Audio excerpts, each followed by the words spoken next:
Hi friends, welcome to Mogi kids. இன்றைக்கி chicken fry செய்கிறது எப்படின்னு பார்க்கலாம். கடாய் வச்சுக்கோங்க, 2 ஸ்பூன் நல்லெண்ணெய் ஊற்றிக்கோங்க. நல்லெண்ணெய் காஞ்சின வரையும் பட்டை, கிராம்பு, பிரிஞ்சி இலை, பெருஞ்சீரகம், மராட்டி மொக்கு இதை போட்டு நல்லா வதக்கி விடுங்க. பொரிஞ்சின பிறகு கருவேப்பிலை போட்டுக்கோங்க.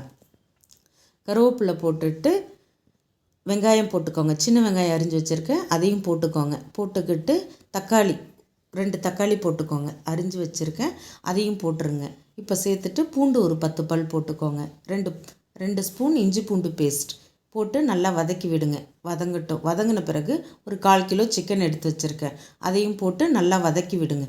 வதங்கின பிறகு 2 ஸ்பூன் மிளகாத்தூள், 1/4 ஸ்பூன் தனி மிளகாத்தூள், 1 ஸ்பூன் சிக்கன் மசாலா போட்டு நல்லா வதக்கி விடுங்க. வதங்கின பிறகு இந்த ஸ்டேஜ் பாருங்கள்.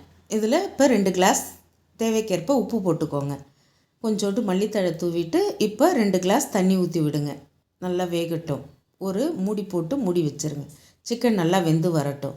ஒரு 1/2 அன் ஹவருக்கு அப்புறம் திறந்து பாருங்கள். நல்லா கொதித்து வந்துடுச்சு. சிக்கன் வெந்த பிறகு அவ்வளோதான். பாருங்கள், தண்ணி சுண்டிடுச்சு. சிக்கன் நல்லா வெந்துருச்சான்னு செக் பண்ணிக்கோங்க. இப்போ மிளகுத்தூள் இடித்து நல்லா மிளகுத்தூளை சேர்த்துக்கோங்க. அவ்வளோதான், எடுத்து போட்டு விடுங்க. போட்டு நல்லா வதக்கி விடுங்க. பாருங்கள், சிக்கன் பார்க்கவே சூப்பராக இருக்குது. பாருங்கள், அவ்வளோதான், சிக்கன் ஃப்ரை தயார். இப்போ அவ்வளோதான், மல்லித்தூள் போட்டு இறக்கிடுங்க. இந்த வீடியோ பிடிச்சிருந்தால் லைக் பண்ணுங்கள், ஷேர் பண்ணுங்கள், சப்ஸ்கிரைப் பண்ணுங்கள். Thanks to